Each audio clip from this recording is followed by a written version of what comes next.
नमस्कार दोस्तों, कैसे हैं।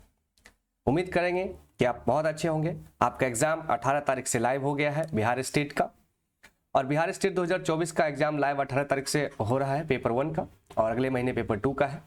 इसमें हम आपके सामने मैराथन क्लास मॉक टेस्ट के रूप में लेके आ रहे हैं।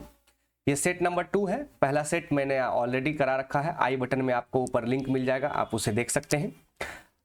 अब आज हम दूसरे सेट लेकर के आपके सामने उपलब्ध है। इसमें हम बात करेंगे आर्ट ऑफ टीचिंग, यानी कि कंपलसरी सब्जेक्ट, जो कि 9 से 10 और 11 12 सभी विषयों के लिए, सभी बच्चों के लिए अनिवार्य है। ये 50 अंक के होते हैं, जिसमें से 2 पार्ट होते हैं। एक पार्ट में 30 नंबर के टोटल सवाल आर्ट ऑफ टीचिंग के होते हैं, और दूसरा जो पार्ट होता है उसमें 20 नंबर के क्वेश्चंस जनरल स्टडीज के होते हैं, जिसमें से 10 सवाल जीएस से, और 10 में से 5 मैथ से और 5 रीजनिंग से पूछे जाते हैं। तो चलिए स्टार्ट करते हैं अपने सेशन को। और एक ज़रूरी सूचना, यदि आप चैनल पर नए हैं तो चैनल को सब्सक्राइब करिए।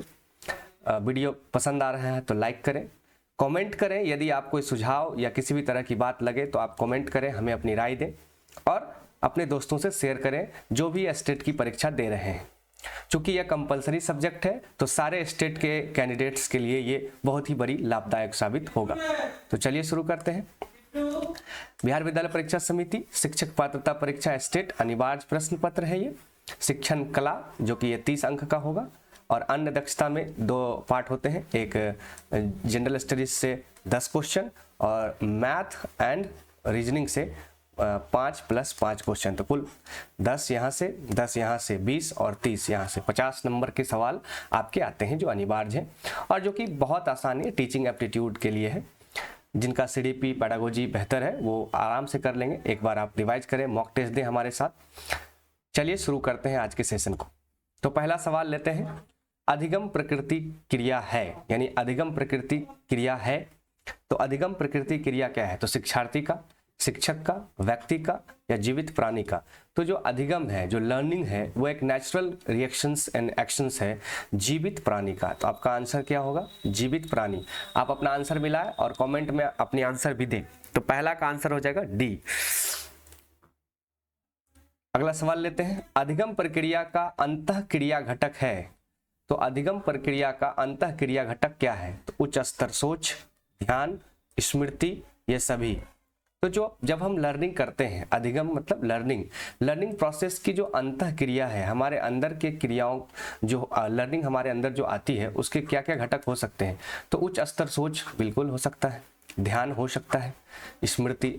तो जब तक आप ध्यान देंगे, सोच करेंगे और फिर आप उसको मेमोराइज करेंगे, तो ये सभी प्रोसेस सही है, यानी कि इनमें से सभी option number D is the correct answer. तो चलिए अगले सवाल पे चलते हैं। तीसरा सवाल है, संज्ञानात्मक शिक्षण का प्रथम चरण। तो संज्ञानात्मक शिक्षण का प्रथम चरण क्या है? तो संज्ञानात्मक शिक्षण जो होता है, यानी कॉग्निटिव जो लर्निंग है, वो क्या है, या कॉग्निटिव टीचिंग का प्रथम चरण क्या है? तो सबसे पहले है सूचना, आपके पास इंफॉर्मेशन होना चाहिए। दूसरी है समझ, तीसरी है विश्लेषण, और चौथा है मूल्यांकन। तो हमें यह पूछ रहा है कि प्रथम चरण क्या है। तो आप सवाल का जवाब कमेंट में कीजिए। इसका सही जवाब है ऑप्शन ए, सूचना। ऑप्शन ए, सूचना। चलिए अगला सवाल लेते हैं। चौथा सवाल, अनुदेशात्मक उद्देश्य है। तो अनुदेशात्मक उद्देश्य क्या है? विशिष्टता, मापन योग्य, क्रिया केंद्रित, ये सभी। तो अनुदेशात्मक उद्देश्य क्या है? अनुदेशात्मक, तो जब आप किसी अनुदेश देना, इंस्ट्रक्टिव करना, इंस्ट्रक्टिव मोटो क्या हो सकता है? तो विशिष्ट तो हो ही सकता है, मापन योग्य हो सकता है, माप ही सकते उसे। क्रिया केंद्रित, जब भी आप अनुदेश देते हैं तो वो क्रिया के सेंटर में रहता है। तो ये तीनों ही ऑप्शन सही है। इसका मतलब ऑप्शन डी हमारा करेक्ट आंसर है। आप कमेंट में दीजिए कि अभी तक 4 प्रश्न हुए, इनमें से कितने आपके सही हुए। अगला सवाल है 5वां, ब्लूम का वर्गीकरण की शुरुआत हुई। तो जो ब्लूम टेक्सोनॉमी एक टॉपिक ही है आर्ट ऑफ टीचिंग का, तो ब्लूम टेक्सोनॉमी में जो सवाल है कि ब्लूम का वर्गीकरण की शुरुआत कहाँ से हुई, तो किस यूनिवर्सिटी से हुई? तो ब्लूम का हुई थी ये शिकागो यूएसए विश्वविद्यालय से। तो शिकागो जो है वो यूएसए में है, जो 1956 में प्रकाशित हुआ था ब्लूम टेक्सोनॉमी। बहुत ही बेहतरीन सवाल है, क्योंकि ये हमारे सिलेबस में है ब्लूम टेक्सोनॉमी। तो कितने लोगों का सही हुआ ये बताएं। अगला सवाल, शिक्षण के आधुनिक विधि की विशेषता क्या है? तो शिक्षण के यानी टीचिंग की मॉडर्न विशेषता क्या है?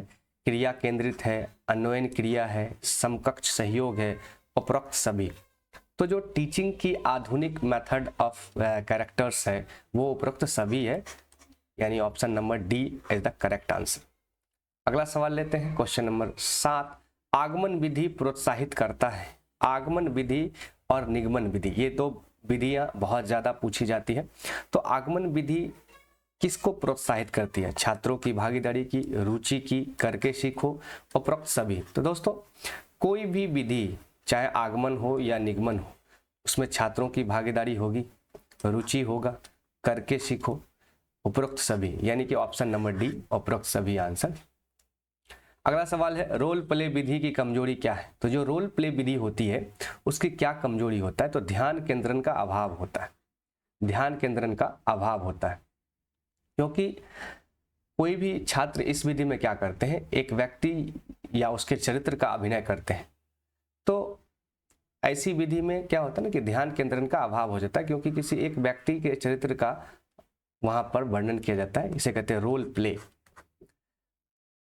तो सही जवाब ए। अगला क्वेश्चन 9, पाठ योजना निर्धारित करता है। पाठ योजना यानी लेसन प्लान क्या निर्धारित करता है? तो लेसन प्लान क्या निर्धारित करता है? अधिगम उद्देश्य, विद्यालय का उद्देश्य, प्रधानाध्यापक का उद्देश्य, प्रबंध निकाय का उद्देश्य। तो भाई पाठ योजना लर्निंग आउटकम को दिखाता है। तो सही जवाब क्या हो जाएगा? अधिगम उद्देश्य। क्लियर है? अगला क्वेश्चन लेते हैं, क्वेश्चन नंबर 10। 5E मॉडल विकसित किया था। तो 5E मॉडल विकसित हुआ था। तो जो 5E मॉडल विकसित हुआ था वो किसके लिए विकसित हुआ था? तो जो 5E मॉडल है वो किसके लिए विकसित हुआ? तो इसका सही जवाब बताएं, A, B, C, D, कौन सा सही जवाब है? तो 5E मॉडल जो विकसित हुआ वो रचनात्मकतावाद के लिए विकसित हुआ। रचनात्मकतावाद, 5E मॉडल किसके लिए विकसित हुआ? तो रचनात्मकतावाद के लिए विकसित हुआ। अगला सवाल लेते हैं, क्वेश्चन नंबर 11। सूक्ष्म शिक्षण का उद्देश्य, माइक्रो टीचिंग का क्या उद्देश्य है? तो जो माइक्रो टीचिंग करते हैं हम लोग ट्रेनिंग के दौरान, और तो शिक्षकों में शिक्षण कौशल का विकास करना, छात्रों की क्षमता, छात्रों के पृष्ठपोषण, उपयुक्त में से कोई नहीं। तो इसका सही जवाब होगा ए, शिक्षकों में शिक्षण कौशल का विकास करना। तो माइक्रो टीचिंग का उद्देश्य है। अगला है, अनुदेश प्रदान किया जाता है कक्षा के अंदर, प्रार्थना स्थल पर, सर्वत्र, उपयुक्त में से कोई नहीं। भाई अनुदेश, इंस्ट्रक्शंस आप कहाँ देंगे? तो कक्षा के अंदर ही देते हैं ना बच्चों को। तो सही जवाब ए, ऑप्शन ए। 13 नंबर क्वेश्चन, अंतः क्रिया विश्लेषण की प्रक्रिया है। अंकन प्रक्रिया, अंकन अर्थापन प्रक्रिया, ए एवं बी दोनों, उपयुक्त में से कोई नहीं। तो इसका सही जवाब है सी, ए और बी दोनों। अगला सवाल 14 नंबर क्वेश्चन, कक्षा स्थापित करना उदाहरण है। कक्षा स्थापित करना किस चीज का उदाहरण माना जाता है? तो प्रबंधन का, अनुशासन का, नियम का। देखिए कक्षा स्थापित करना कक्षा प्रबंधन कहलाता है। Option number A is the correct answer. अगला सवाल 15 नंबर क्वेश्चन, समावेशी कक्षा में एक शिक्षक को चाहिए, क्या चाहिए? एक टीचर समावेशी इंक्लूसिव एजुकेशन क्लास में एक शिक्षक की क्या भूमिका होती है? तो इंक्लूसिव एजुकेशन शिक्षा में क्या भूमिका होती है? तो ऑप्शन ए है, छात्रों की सांस्कृतिक अंतर की उपेक्षा करें। उपेक्षा तो नेगेटिव वर्ड हो जाएगा। संस्कृति से संबंधित छात्रों को बढ़ावा दें, ये सही है। सभी संस्कृतियों की सम्मान एवं महत्व दें, ये सबसे ज्यादा ऑप्शन सही लग रहा है। देखिए सीडीपी में क्या होता है कि क्वेश्चन के जो ऑप्शंस आंसर होते हैं वो भी कभी वैरी करते हैं कि best of the best option क्या है। 15 सवाल हम करा चुके हैं। अब आप इस अभी बताएं कमेंट करके कि 15 में से कितने सवाल आपके सही हुए। तो सही जवाब है सी। अगला क्वेश्चन है 16, पाठ्य पुस्तकों का मूल्यांकन निर्भर करता है। क्या निर्भर करता है? जो पाठ्य पुस्तक का मूल्यांकन किस बात पर निर्भर करता है? तो शिक्षा के उद्देश्य पर करता ही करता है। विषय वस्तु की रचना, ये भी करता। अभिविन्यास एवं रचना, तो प्रयुक्त सभी इसका सही जवाब है। बताइए कितने लोगों का सही हुआ? पुस्तकालय का उद्देश्य क्या है? तो पुस्तकालय का क्या उद्देश्य होगा? जल्दी से कमेंट में आंसर दीजिए। पुस्तकालय का उद्देश्य क्या है? पुस्तकालय का उद्देश्य क्या है? ज्ञान और सूचना प्रदान करने के लिए, खेल प्रदान करने। क्या पुस्तकालय में खेल होता है? गलत बात है ये। ए और बी दोनों कभी नहीं, इनमें से कोई नहीं, ये भी नहीं। तो सही आंसर ये है। कभी कभी आप साइंटिफिकली आप छांट करके भी सही आंसर दे सकते हैं। तो 17 का ए। 18 नंबर क्वेश्चन, प्रभावी शिक्षक है। प्रभावी शिक्षक कौन है? जो कक्षा पर नियंत्रण करता है, जो सीमित अवधि में जानकारी प्रदान कर सकता है, जो छात्रों को सीखने के लिए प्रेरित करता है। इनमें से कोई नहीं। तो आप देखें ऑप्शन से ही पता चलता है, option C is the correct answer, जो छात्रों को सीखने के लिए प्रेरित करता है। प्रभावी शिक्षक वो शिक्षक है जो छात्रों को सीखने के लिए प्रेरित करता हो। क्वेश्चन नंबर 19, एक ऐसे व्यक्ति पेशे के रूप में शिक्षण का आनंद ले सकता है जब वह, कोई भी व्यक्ति यानी जो प्रोफेशन है टीचिंग, उसमें आनंद कब ले सकता है? यानी जब आप पढ़ाते हो, जैसे मैं पढ़ाता हूँ तो मुझे कब आनंद आता है? तो जब छात्र से सम्मान मिलता है तो मुझे आनंद आता है। बाकी ऑप्शन चेक कर लेते हैं। अपने सहयोगों से अधिक योग्य हो, ऐसा कोई बात नहीं। उच्च अधिकारियों, ये तो चमचा हो जाएगा, ये तो कोई नहीं। तो सही जवाब ऑप्शन बी। 20 नंबर, उत्तम शिक्षक को न्यूनतम ढंग से किस स्तर तक शिक्षण करना चाहिए? उत्तम शिक्षक को न्यूनतम ढंग से किस स्तर तक शिक्षण करना चाहिए? तो एक अच्छे टीचर्स को किस स्तर तक? तो अबोध स्तर तक, अबोध स्तर तक सही जवाब। अगला सवाल, मूल्यांकन प्रक्रिया है, मात्रात्मक भी है, गुणात्मक भी है, तो दोनों में से कोई नहीं, ये गलत हो जाएगा। तो सही जवाब ऑप्शन सी। बताइए कितनों का सही है? मूल्यांकन गुणात्मक और मात्रात्मक दोनों प्रोसेस है। क्वेश्चन नंबर 22, शिक्षा में मूल्यांकन के त्रिकोण का भाग, शिक्षा में मूल्यांकन के त्रिकोण का क्या भाग है? तो शिक्षा के मूल्यांकन में त्रिकोण के वैसे 3 भाग होते हैं, शैक्षिक उद्देश्य, अधिगम अनुभव और मूल्यांकन। तो यहाँ पर जो ऑप्शन है वो डी सही होगा, बाकी सब गलत है। Option number D is the correct answer. Next question 23, मूल्यांकन भूमिका अदा करता है। बिल्कुल, मूल्यांकन किस बात के लिए भूमिका अदा करता है? तो शिक्षण में बिल्कुल करता है, पाठ्यचर्या में, ये भी देखेंगे, परीक्षण में। तो उपरोक्त सभी इसका सही जवाब हो जाएगा। मूल्यांकन भूमिका अदा करता है उपरोक्त सभी। पाठ्यचर्या का सिद्धांत आधारित है विषय वस्तु में, गतिविधि में, छात्र में, उपरोक्त सभी में।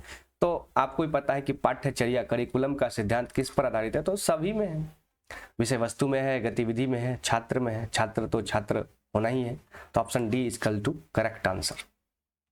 क्वेश्चन नंबर 25, शिक्षा बिना बोझ के किसके द्वारा कहा गया या दिया गया? तो भाई शिक्षा बिना बोझ के ये प्रोफेसर यशपाल के द्वारा कहा गया था, जब 1992-93 में भारतीय ज्ञान आयोग आया था, जिन्होंने कई सुझाव दिए। उसमें से एक सुझाव है कि शिक्षा बिना बोझ के होना चाहिए, यानी कि बालक पे बोझ नहीं होना चाहिए। तो प्रोफेसर यशपाल। अगला सवाल, बच्चों का समाजीकरण शुरू हो जाता है। बिल्कुल, परिवार से।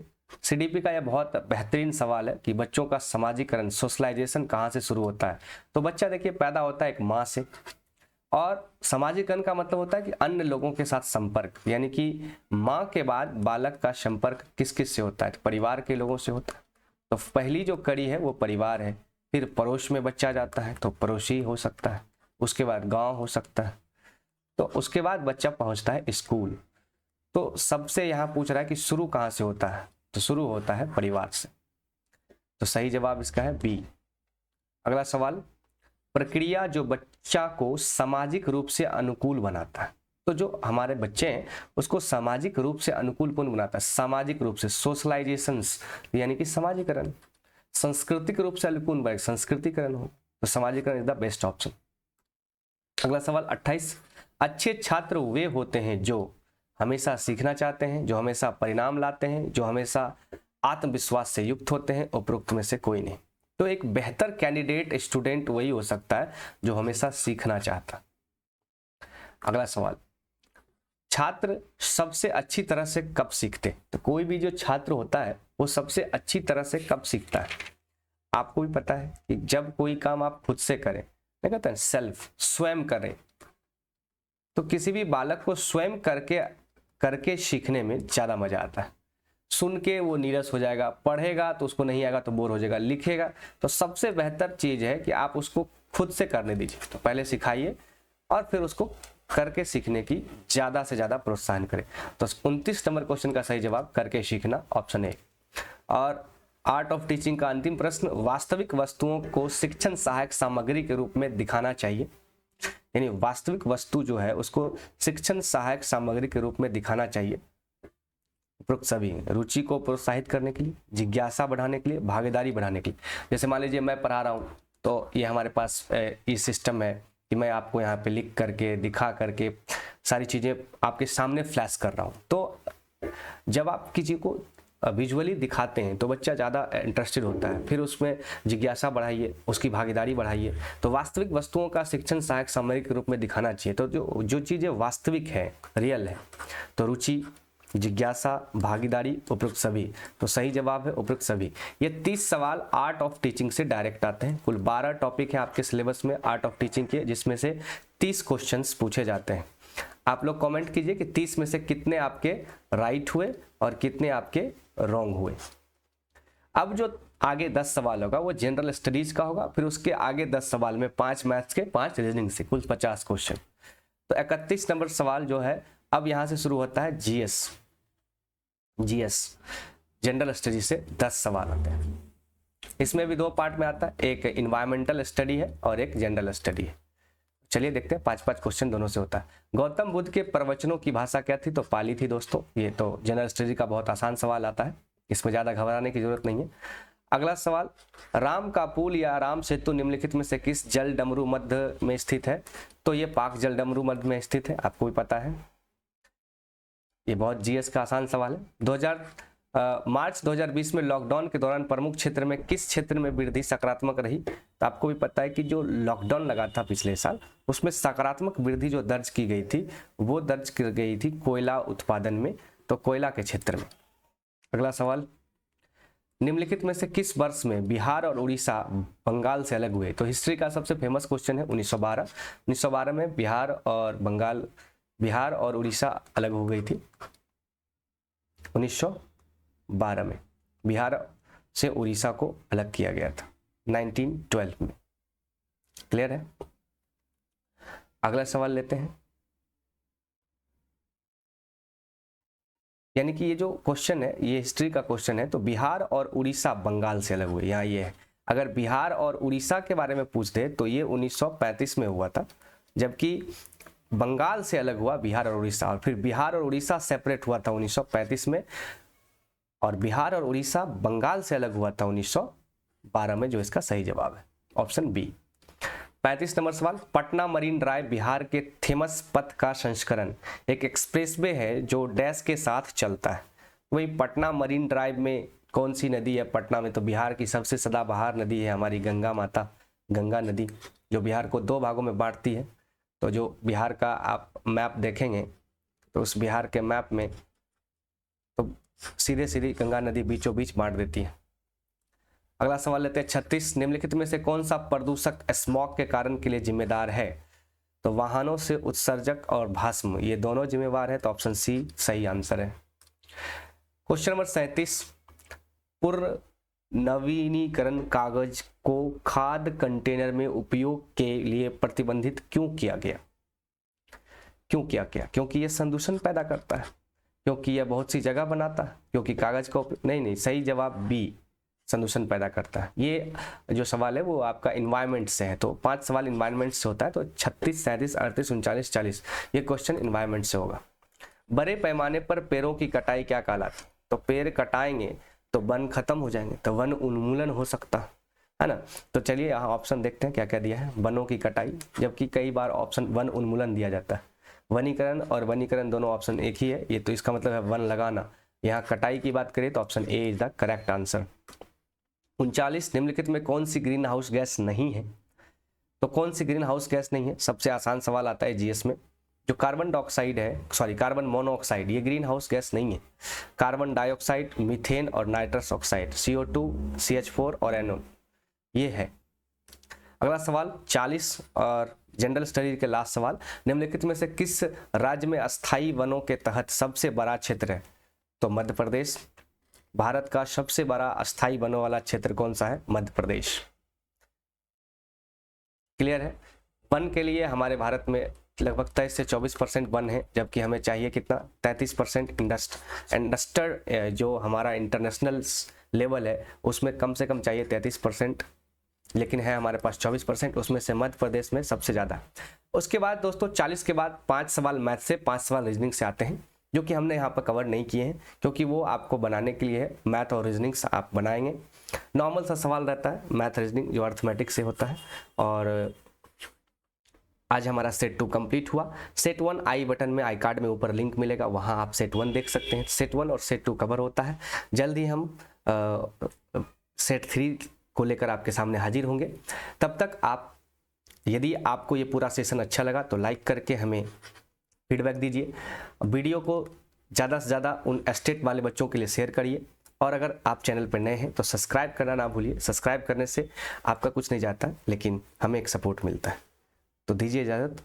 जय हिंद, जय भारत।